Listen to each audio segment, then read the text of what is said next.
Welcome back. There is a man sitting at a cafe table in Lisbon with a contract in front of him and a phone filling with missed calls he has no intention of answering. He looks completely at ease. That is where this story ends. You are watching his eternal diary. Let's go back to the dinner where it started. The restaurant smelled like beeswax candles, and the particular kind of expensive that uses understatement as its weapon. Low lighting, linen that had been pressed with something slightly floral. The kind of place where the waitstaff moved like they'd rehearsed it, and the ambient noise was calibrated so that conversations stayed private without anyone having to whisper. I had been to Thornfield twice before, once with a client, once for my firm's anniversary dinner, where I'd sat at the far end of the table and talked to the sommelier more than anyone else, because the sommelier, it turned out, had opinions worth hearing. I had booked this particular table 3 weeks in advance. I remember that clearly now. The 3 weeks. The call I made from my office, standing at the window, looking out at the city going about its afternoon, thinking that Isolde deserved a table by the window, and that the wine list at Thornfield had a Portuguese section I'd been meaning to explore. I remember the small, pleased feeling of having a plan come together before I'd even executed it. I arrived first, as I always did.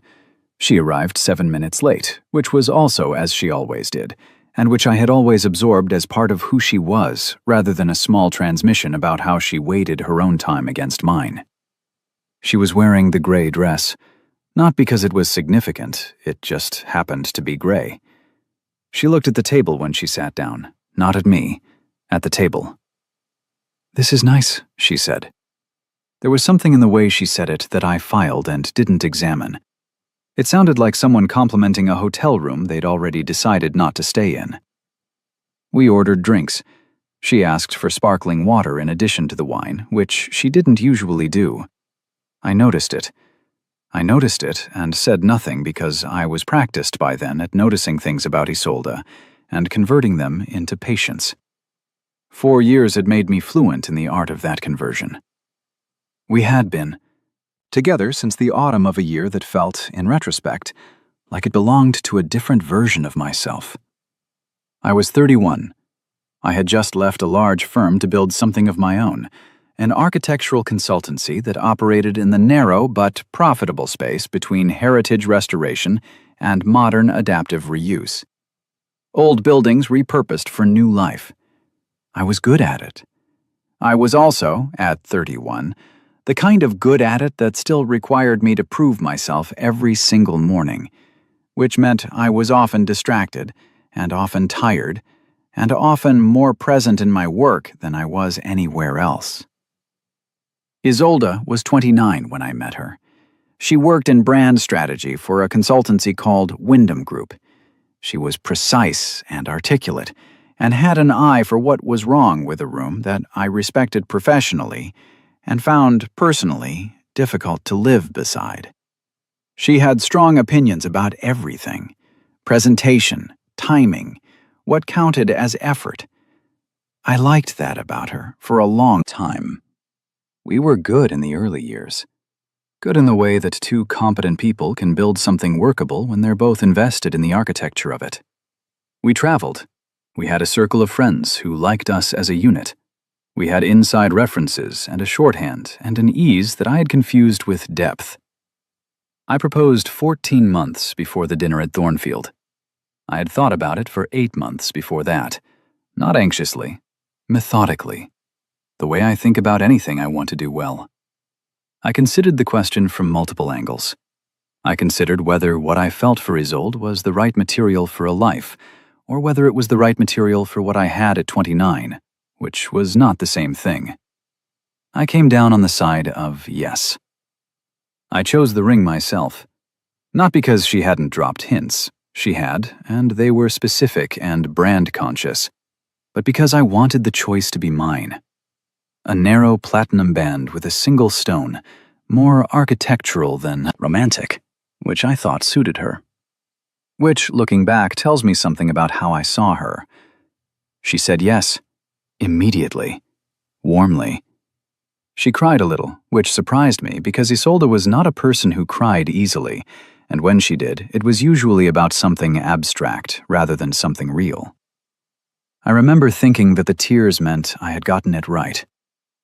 She put the ring on, and we ordered champagne, and I felt that night like a man who had made a correct and considered decision. I felt that for 11 months. The breadbasket arrived at our table, and I watched Isolde arrange her napkin with the focused attention of someone who had decided the napkin required all of her concentration. "How was the Aldercroft meeting?" she asked. "Productive. The clients signed off on the heritage facade plan. We start in the spring." "That's good." It was the third exchange of the evening, and all three had had that quality. Information passing between us with no heat, no interest, just the form of conversation without the content. I was aware of it. I had been aware of it for a while, actually. The preceding 3 months had had a specific temperature that I could only describe as managed. Like the heating in a building that keeps the space from getting cold but never makes it warm. I had attributed it to pressure. Her year had been difficult at Wyndham. A campaign had underperformed. There had been some restructuring. I had told myself that Isolde processed stress by contracting, by reducing the surface area of herself that was available to other people, and that this was temporary, and that my job was to hold the space steady until she came back to it. I had told myself that for 3 months. She reached into her bag. I was looking at the wine list when she did it. I had found the Portuguese section and was deciding between a Douro Red I knew and an Alentejo I didn't, and I had that small private pleasure of a decision that doesn't actually matter but feels like something. I was going to choose the Alentejo. I had already chosen the Alentejo in my mind before I looked up and saw what she had set on the tablecloth between us. The ring. My ring. The one I had chosen. The platinum band, the single stone, sitting on the white linen like something that had been handed in at lost property. I looked at it for a moment. Then I looked at her. "Callum," she said. "I've been thinking about this for a long time." Her voice was steady, prepared. She had rehearsed this, I understood. Maybe not in front of a mirror, but she had rehearsed the register of it. Measured, not unkind. The tone of someone delivering news that is painful but necessary, that she had taken seriously enough to present carefully, which in another context I would have respected. "I don't think I can do this," she said. "I don't think this is right for me." I looked at the ring. I looked at the candle behind it. I looked at the other tables where other people were eating and drinking and existing in their ordinary evenings, entirely unaware that something was ending 12 feet away from them. "For me," I said. "What?" "You said it isn't right for you." She paused.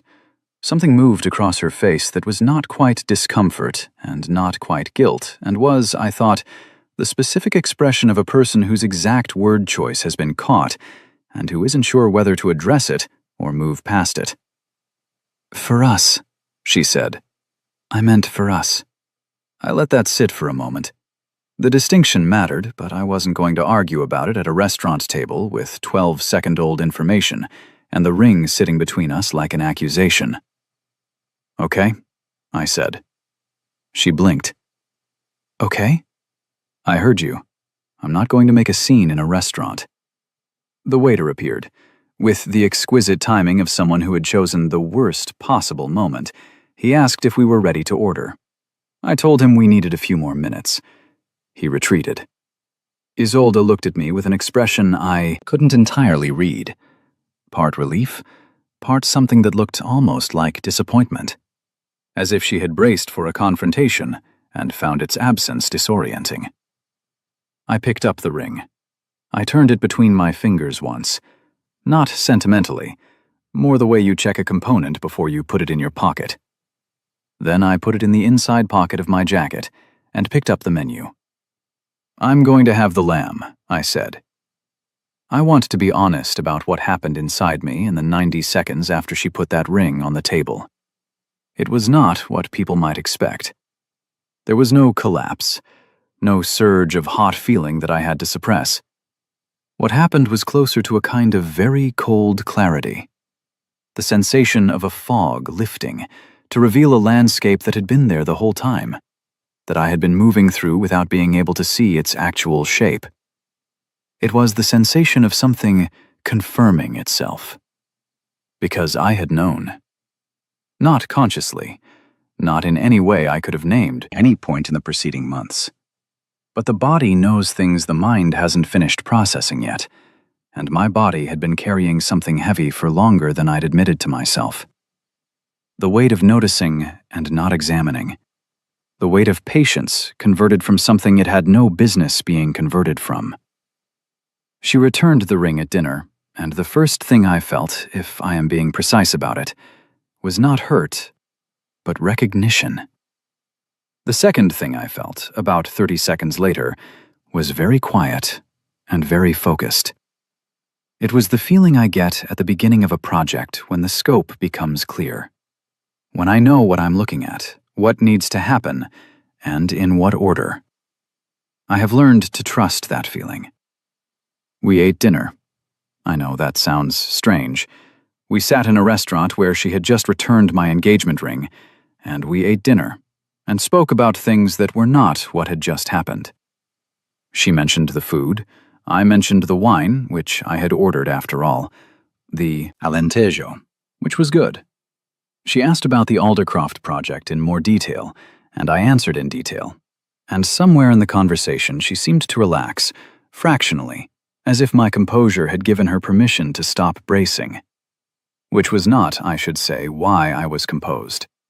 I was composed because I was already somewhere else, still at the table, still eating lamb with a sauce that was better than expected, but also in the part of my mind that does the actual work, already gone. I paid the bill. I paid the whole bill, which she didn't comment on one way or the other, which itself told me something. She said she'd get a cab. I said fine. We stood outside the restaurant for a moment in the October air, which smelled like car exhaust and the city preparing for winter.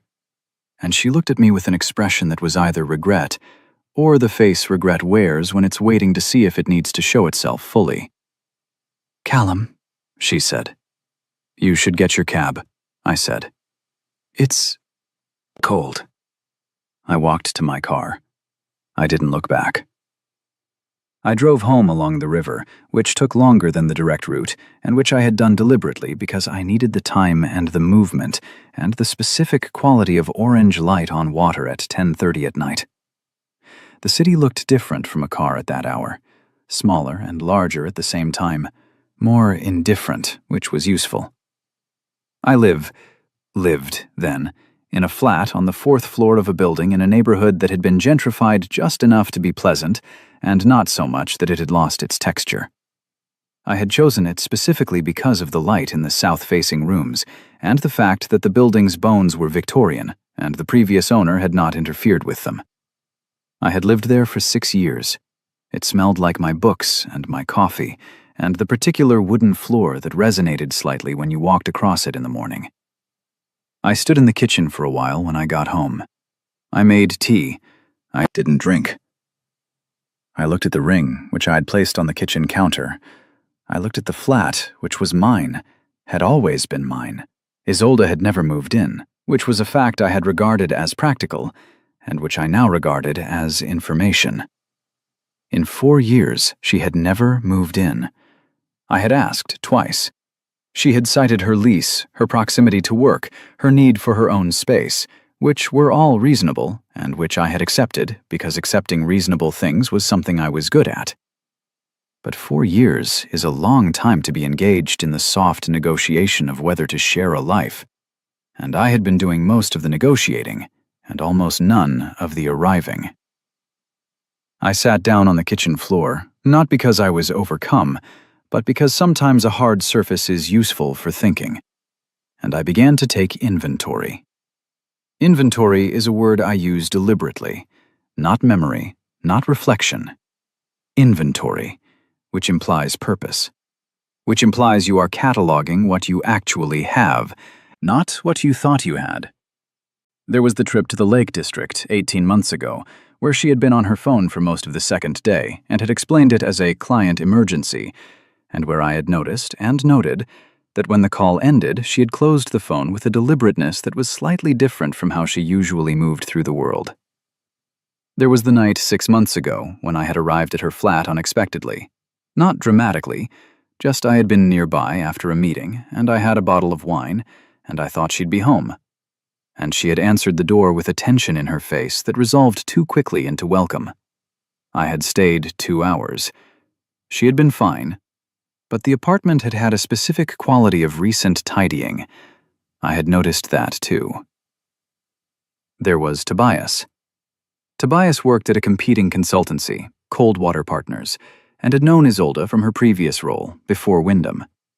He appeared at social events periodically, twice at group dinners, once at a birthday party, once at an industry event where I had watched him talk to her from across a room for 20 minutes while I was in a different conversation and thought, he's telling her something she doesn't want other people to see her reaction to.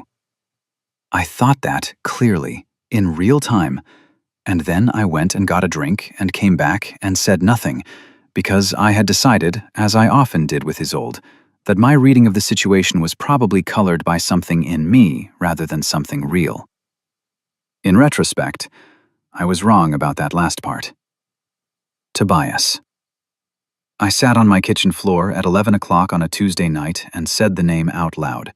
Not angrily, the way you say the answer to a problem once you've finally worked it out. Then I stood up. I washed the mug I'd made tea in.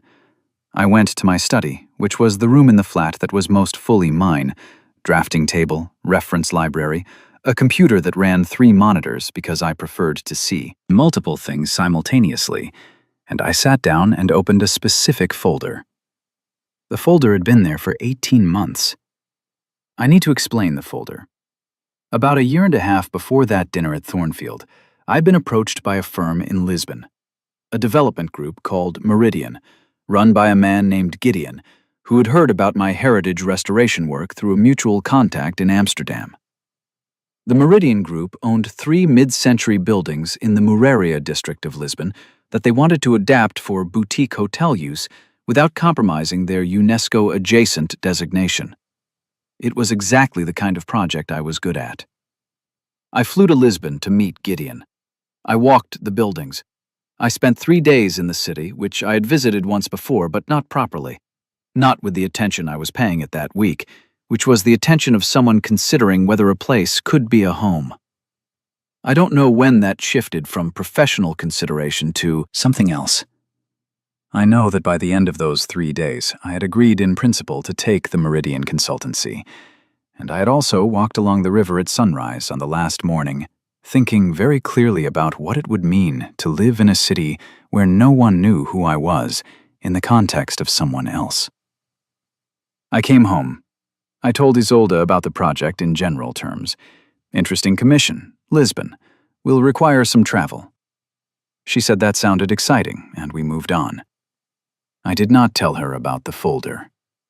The folder contained the following: a company registration document for a firm I had incorporated in Portugal 18 months ago under the name Callum Voss Architecture LDA. The company had a Portuguese tax identification number, a registered address at a shared workspace in Mouraria, and a bank account at Caixa Geral de Depósitos, with a balance that had been growing steadily from a combination of the Meridian retainer and 3 smaller commissions I had taken in Lisbon over the preceding year. The folder also contained a lease agreement, a flat in Graça, the neighborhood east of Mouraria, with a view of the castle, and a kitchen that had yellow tiles on the wall and a window that got the afternoon light. I had signed a 6-month lease 7 months ago. I had renewed it. I had been running a parallel professional life in Portugal for 18 months, not covertly exactly. I had not hidden the business trips. I had simply not explained them fully, and Isolde had not asked fully, and the gap between what I shared and what I did not share had grown into something significant, without anyone ever having to lie. I looked at the folder for a long time, and I thought, she gave me back the ring tonight, And the thing I feel most clearly is that I do not have to wait anymore. I had been waiting. I hadn't known I was waiting, or what I was waiting for, but I had been waiting. The Lisbon life had existed in a holding pattern, real enough to be an escape, not real enough to be the thing. And I had kept it at that level of real because I had not yet decided to take the step that would make it the thing instead. I understood now that the step had been taken for me, not by me, but it had been taken. I opened the Meridian folder and began to read the outstanding project notes I'd left 3 weeks ago, and the work came easily, the way it always does when something has been clarified that was previously obscuring the view. I did not call Isolde that night. I did not call her the next morning. She called me at 7:45 on Wednesday. I was already at my desk. I watched her name on the screen, and I let it go to voicemail, and I went back to the drawings I had been working on. She called again at 11. I let it go. There was a voicemail. I listened to it at lunchtime, standing in my kitchen eating a sandwich, the way you do when you want to consume information without giving it more than the space it deserves. Callum, it's me. I want to make sure you're okay. I know last night was... I didn't mean for it to happen that way. I'd like to talk, if you're willing. Just call me. There was something at the end of that message that I sat with for a moment. Not the words, the register.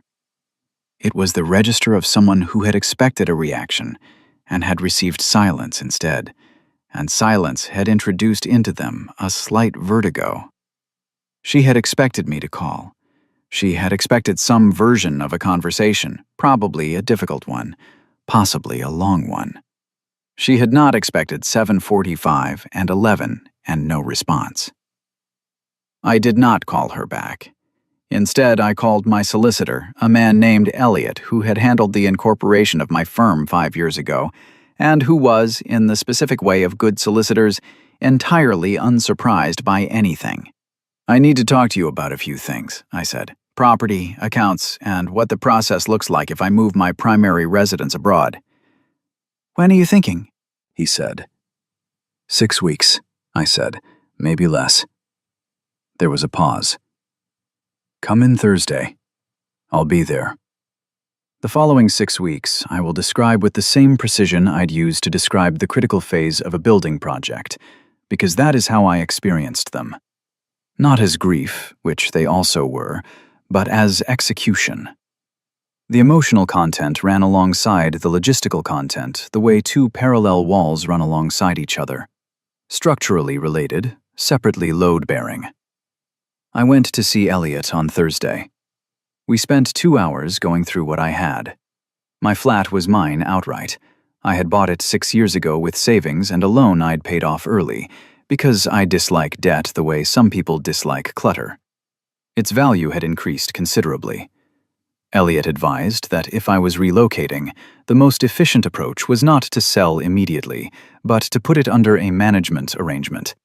A firm that would handle a lease and maintain the asset while I wasn't in the country.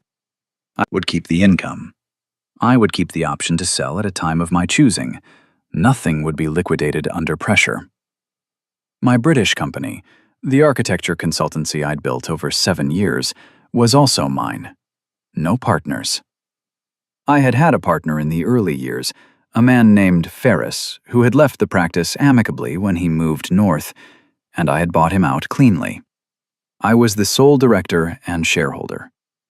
The company's primary assets were its contracts, its client relationships, and its reputation.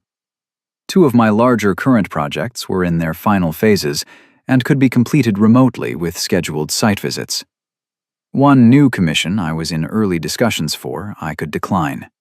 The remaining smaller work I could wind down or refer. "You're not closing the company," Elliot said. "No. Dormant. Active, but no new UK work taken. All revenue redirected to the Portuguese entity. Tax residency in Portugal when? I'll have been there more than 180 days within the calendar year if I leave by December." He made a note.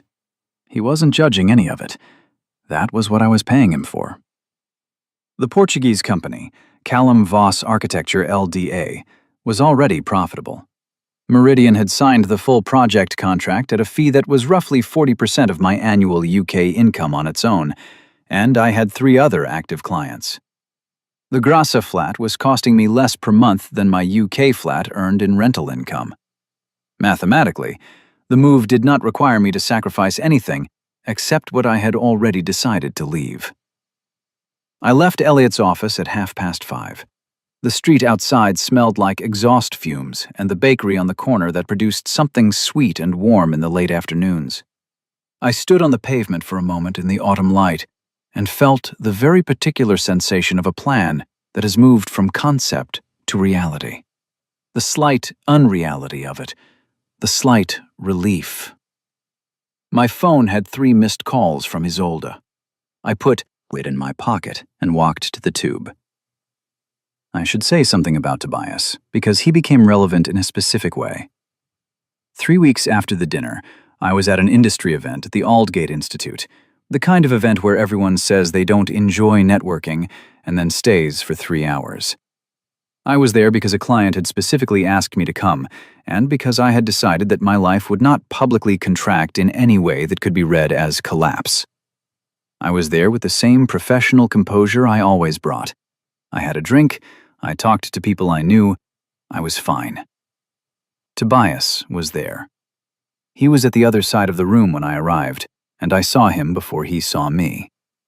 He was with a group from Coldwater Partners, and he was standing with a particular kind of ease, the ease of a man who believes himself to be the relevant person in a situation. He was tall, good-looking in a blunt and unremarkable way, and wearing a suit that told you he'd thought about it. He saw me about 40 minutes into the evening. There was a moment, very brief, maybe 3 seconds, where something moved across his face. Not quite guilt, something more specific. The expression of a man who has done a thing and has since thought about it and has arrived at a position about it that he believes, on balance, protects him. Slightly raised chin, eyes that met mine a beat too deliberately. He walked over. "Callum, good to see you." "Tobias? How are things?" There is a version of this conversation where I ask him something, where I say something that makes clear I know what I know. I have seen that version play out in my mind, and I can tell you exactly how it goes. I say something pointed, he gets defensive or falsely casual. I feel nothing useful from it, and we spend the rest of the evening in the orbit of that exchange. "Things are good," I said. "Busy. Yourself?" Same. He waited a moment, as if the conversation might go further.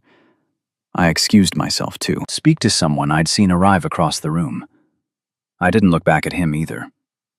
He called Isolde that night. I know this because she called me 20 minutes after the event ended, and when she spoke, there was a breathiness to her voice that told me she had recently received some information and had reacted to it. "I heard you were at the Aldgate thing tonight," she said. "I was?" "Tobias said..." "Isolde," I said. A pause. "I'm not angry with you," I said, which was true. "But I'm not available for this conversation." I ended the call. She called back twice. I didn't answer. She sent a message that said, "We need to talk. This isn't just about us. There are things you don't know." I read it. I set the phone down. I went back to the drawings I was working on, which were the facade restoration plans for the second of the 3 Muraria buildings, and I found a detail in the cornice work that I had been approaching incorrectly, and I worked on it until midnight, when I got it right. 2 weeks before I left, I began to tell people. Not everyone. I was selective about who got information and in what form, because the narrative of why I was going mattered for my professional reputation, and I had built that reputation carefully and intended to carry it intact. My 2 most significant UK clients were told in person. I had prepared the conversations. I explained that I was relocating to Lisbon for the foreseeable future, that my Portuguese practice was expanding significantly, that the projects I was currently managing would be completed to full specification on schedule, and that I was happy to make introductions to trusted colleagues for any future UK-based work they required. Both clients received this with equanimity, which told me that my professional standing did not depend on my physical presence in any city, which was what I had spent 6 years building it not to depend on. My close friends, the ones who were mine rather than mine and Isolde's, which own reflection was fewer people than I would have liked to count, I told in less structured terms. I said I was making a change. I was moving to Lisbon. No, not because of the engagement ending, though that had clarified things. Mostly because I had been building something there for a while, and this was the moment to make it the main thing. 2 of them understood immediately and without ceremony, which is the best kind of understanding. One of them, a man named Dimitri, who I had known since university, said, "You've been planning this." "Some of it," I said, "since before she gave back the ring." "Yes." He thought about that. "Were you happy before?" It was a question I had asked myself, and I had an answer to it that was honest. "I was functional," I said. "I was competent at the relationship. I don't know if that's the same thing." Dimitri made a sound that meant he understood more than he was going to say. "Send me the address," he said. "I want to visit." The night before I left, I walked the city. Not a sentimental walk, a practical one, because I have always thought better with my body moving, and there were things I wanted to think through before the morning. I walked from my flat through the streets I had walked for 6 years, past the bakery, past the library, past the building I had consulted on 3 years ago, whose new facade I could see from the main road, and which still satisfied me every time I looked at it. Past the restaurant where Isolde and I had our first proper date. Past the park where I had sat on a Sunday morning the day after I proposed, and felt, very briefly, like everything was in the right order. I walked for 2 hours. The city was dark and cold and ordinary, which was good. You need a city to be ordinary when you are leaving it. Otherwise, the leaving feels like more than it is. I had given away some things. Books I didn't want to carry, a lamp, kitchen equipment. I had packed, over the previous 2 weeks, with the efficiency I brought, to everything. What I needed, what I wanted, what could be acquired again if necessary. The flat was going under management on Friday. Elliot had everything he needed. My phone had 15 unanswered calls from Isolde distributed across the past 6 weeks. There were voicemails I had not listened to. There were text messages in a thread I had stopped opening. I was not blocking her, not yet, because I had no quarrel with her, in the active sense. What had happened between us had happened, and she had her reasons, and Tobias was welcome to whatever version of her he had been pursuing while I was treating her with the consideration she had not extended to me. I wished her nothing specific in either direction. But I had nothing to say to her. And I had learned, some years ago, that having nothing to say is a complete answer. It doesn't require elaboration. I went home. I checked the suitcases. I set the alarm for 5:30. I slept well. The flight to Lisbon was 2.5 hours. I had taken this flight so many times over the preceding 18 months that it had acquired the specific familiarity of something that is already home. The angle of descent over the Tagus, the warm quality of the light through the window even in November, the particular geography of the city visible from the air like a study in terracotta and geometry. I sat in the window seat. I had the drawings for the 3rd Muraria building in my bag, and I looked at them for an hour without needing to because I had them memorized. But looking at them grounded me in what I was flying toward rather than what I was leaving behind. Gideon met me at arrivals, not because he needed to. I knew the city, I knew the route, I could have taken a cab, but because Gideon was the kind of person who marked transitions with presence, who understood that some arrivals are different from others, and that standing in an arrivals hall with a coffee and a handshake was a form of acknowledgement. He was 62 years old, Portuguese Angolan, with white hair and the calm of a man who has made and lost considerable money twice and found it instructive rather than devastating on both occasions. He had told me this on my first visit, matter-of-factly, over lunch, and I had thought, this is a person worth knowing. "Permanent now," he said, handing me the coffee. "Permanent," I said. He nodded, as if that were the only reasonable conclusion. "The third building meetings are Wednesday. The main clients are flying in from Munich." "I'll be ready," I said. "I know," he said. We drove into the city through the morning light. The flat in Grassa had a smell when I opened the door. Old wood and the particular mineral quality of Lisbon's stone, and something faintly floral that I eventually traced to a plant the previous tenant had left on the windowsill, which had survived against all probability. The yellow kitchen tiles caught the mid-morning light and turned the room a color that was almost amber. I put my bags down. I stood in the kitchen for a moment. Not with the feeling I had stood in my London kitchen 5 weeks ago. Not that cold clarity.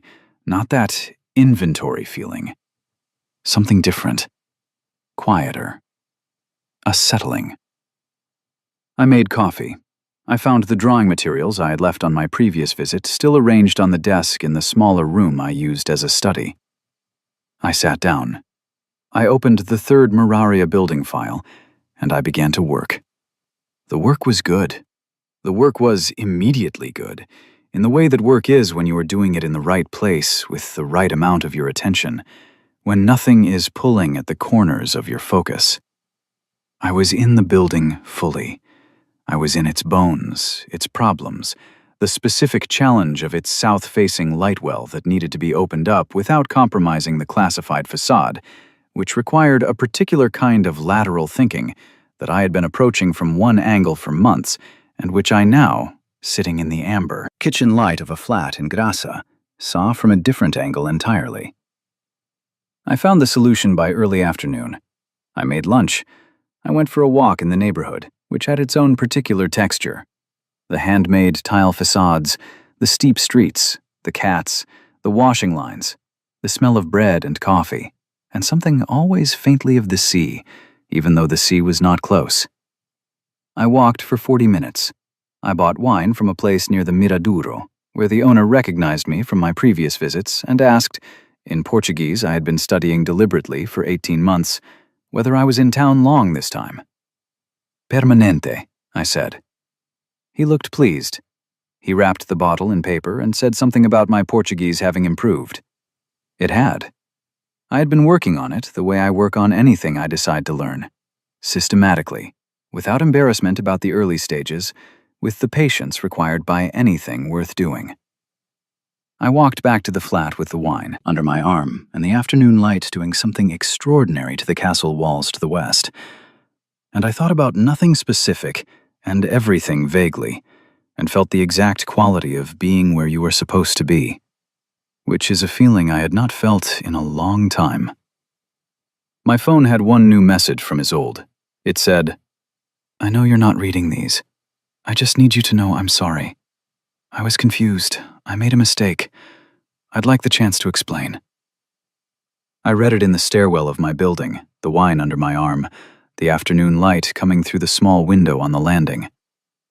I put the phone in my pocket. I carried the wine upstairs. I poured a glass.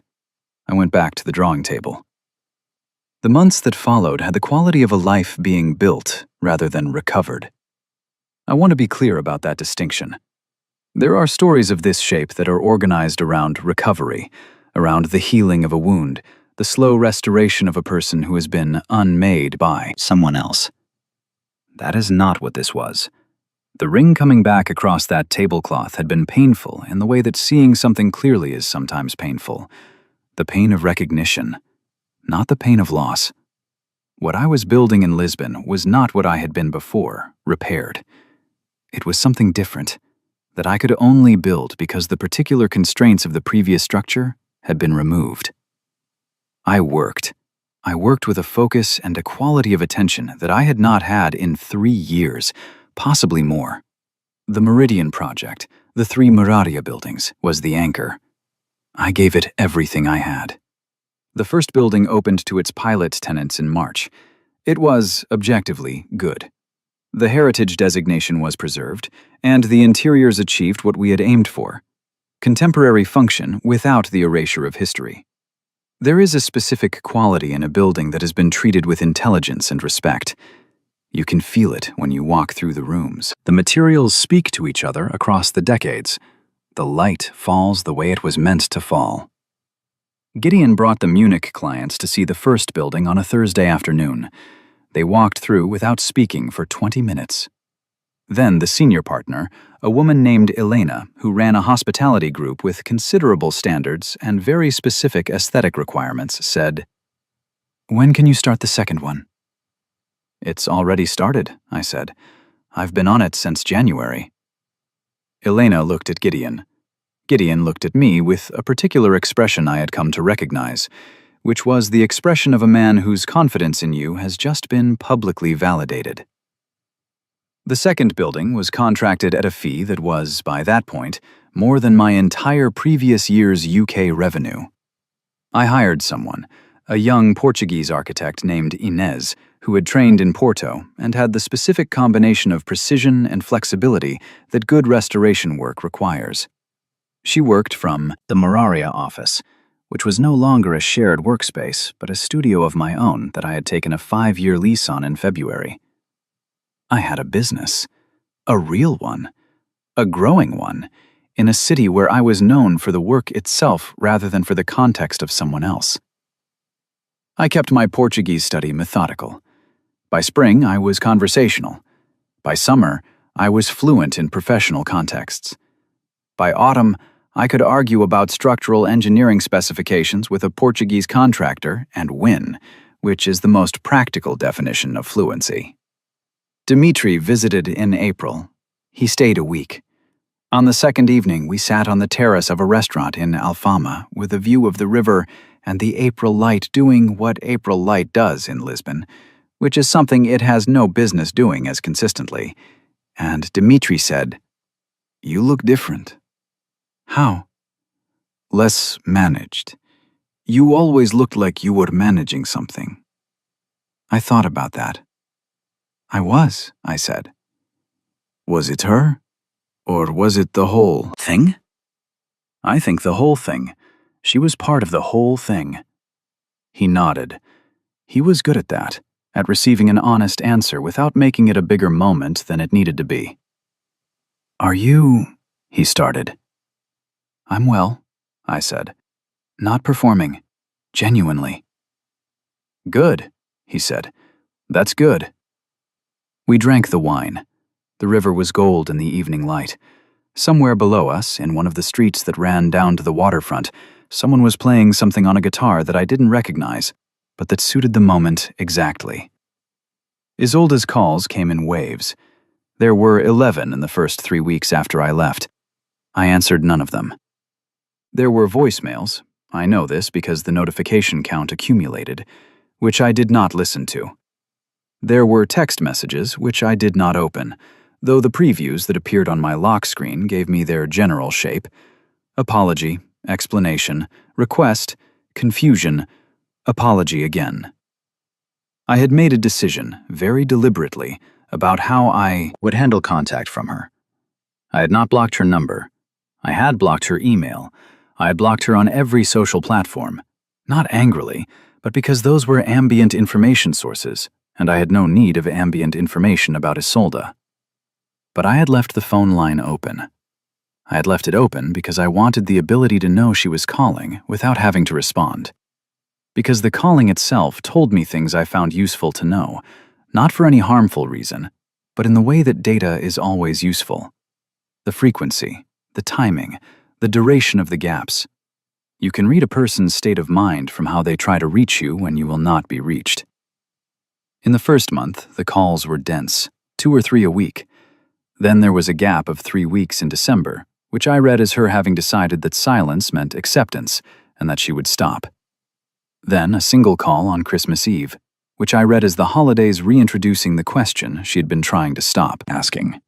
Then nothing until the 3rd week of January. January brought a concentrated cluster of 5 calls in 8 days. The messages in that cluster were longer. I knew this from the voicemail duration indicators. Whatever she was saying had expanded. I read one of the text messages from that period because it appeared at a length that exceeded the preview, and I found myself curious about the shape of it. It said, "I know you're somewhere you're happy. I've heard that you're in Lisbon. I know about the firm there. I want you to know that what you had, what you built, I always knew you were going to do something like this. I just didn't know it would be without me. I was scared of how much you were. I want to explain that. I want you to let me." I read it standing in the doorway of the Muraria office, morning coffee in hand, the old street below me beginning its day. I thought about that message for perhaps 30 seconds. Then I thought, she was scared of how much you were. She is explaining her behavior by reference to my qualities. That is not an apology. That is a reframing. And Isolde, who had worked in brand strategy for a decade, knew very well the difference between a reframing and an accounting. I put the phone away and went inside to meet Inez, who had a question about the load calculations on the second building's mezzanine installation. We solved it in 40 minutes. There is a version of this story where I describe the specific mechanics of the asset and professional transition in less detail. And if you are reading for the emotional narrative, you might prefer that version. But I think the practical specifics are worth having, because the specifics are where the actual story lives. Here is what I had done, concretely, in the 18 months before that dinner. The Portuguese company, Callum Voss Architecture LDA, had been incorporated correctly and fully with all required Portuguese regulatory registrations for an architecture practice. This had cost me €1,100 in legal fees and approximately 40 hours of my own time, spread over several months. It was fully legal in both jurisdictions. I was paying tax in Portugal on Portuguese income. The UK company was paying tax in the UK on UK income. The transition of tax residency had been handled by both Elliot and a Portuguese fiscal advisor named Rui, who were in communication with each other and had managed the timeline so that I did not pay double tax on the overlap period. The Graça flat lease was in my name. The Muraria studio lease was in the company's name. Both were renewable. Both gave me genuine security of tenure. The rental income from my London flat, managed by the property company Elliot had engaged, was paid monthly into a UK account, which then transferred monthly to Portugal. After tax, it covered the Graça rent with approximately €300 remaining. I was, in that sense, being paid to live in a city I had chosen. My professional reputation in Portugal had been established through work, not through networking or introductions or any mechanism that could be unwound by someone else. The Meridian buildings were the work. Elena's Munich group becoming a client was the work. Inés, who was now doing preliminary consultations on a commission in Porto, was the work, extending its own reach. None of this had required a savior. None of it had happened by accident. It had happened because 18 months ago, I had sat in a borrowed meeting room in Muraria with Gideon and looked at 3 buildings that needed someone who could see both what they were and what they could be. And I had been that person. I had been building this before she gave back the ring. The ring had simply removed the last reason to wait. In April of the following year, 14 months after the dinner at Thornfield, Gideon told me over lunch that Elena's group had shortlisted me for a larger commission, a heritage adaptive reuse project in Oporto. 4 buildings in the old mercantile district, a commission that would have been, 2 years ago, beyond the realistic ambition of my practice. "They like the Muraria work," Gideon said. "It's good work," I said. "It is. They also like that you don't perform. Elena spent a lot of time with architects who perform the work rather than doing it. She notices the difference." I thought about that. About what it means to perform a thing versus do it. About 4 years of performing a relationship with a competence that had been real, but had perhaps been a performance of competence, rather than the substance of actual compatibility. "How long for the Porto submission?" I asked. 6 weeks. She wants a preliminary approach in 3. "I'll have it in 2. Gideon smiled, which was the most economical form his approval ever took. The last call came in May. I know it was the last one, not because of any dramatic declaration, but because of its quality. There had been 11 calls in the preceding month. A new concentration, which I read as something having changed in her situation. The messages in that period had shifted in tone, less apologetic, more desperate in the specific way of someone who has realized that the ground has permanently shifted, and that what they have been trying to reach is not temporarily unavailable, but genuinely somewhere else. The last call came on a Tuesday at 6 in the evening, Lisbon time. I was at the outdoor cafe table I used most evenings, a place on the Rua do Salvador with chairs facing west and the specific quality of late afternoon light I had come to organize my days around. I had the Porto preliminary drawings in front of me.